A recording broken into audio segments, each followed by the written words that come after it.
Only on 12 News, the Public Defender's Office wants the county attorney to turn over evidence involving 2 members of the Phoenix arson squad. Those 2 men are accused of lying under oath in an arson case, and now they could be part of a separate case that involves the death penalty. Those arson investigators have been the subject of a series of exclusive reports by Wendy Halloran, and Wendy joins us now with this new twist. Wendy? Well, then, Sue, defense attorneys for DeJuan Darius Robinson want jurors to know DPS has recommended criminal charges against 2 of the arson investigators involved in their client's case.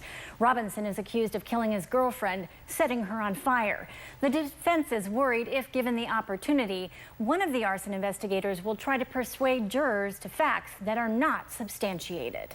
In the summer of 2012, a pregnant Shaniqua Hall was found bound, gagged, and burned to death in her bedroom.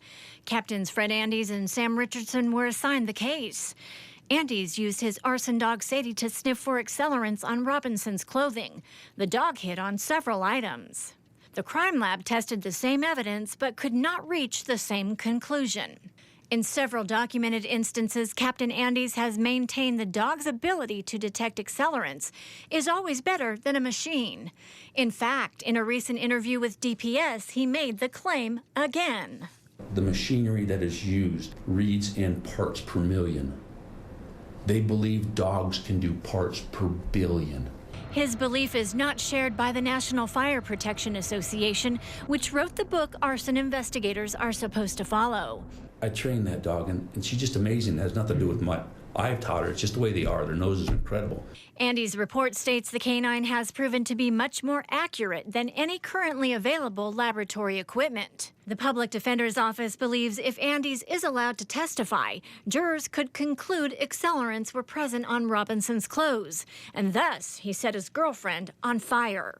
In its motion, the Public Defender's Office is trying to compel prosecutors to disclose information about the credibility of Andes, as well as Captain Sam Richardson and their supervisor, Jack Ballantyne. He was comfortable that his dog was reliable. He was not comfortable with the person that was doing the testing. Now, a spokesman for the Maricopa County Attorney says it plans to file a response to this motion and says the office complies with all disclosure requirements and court orders.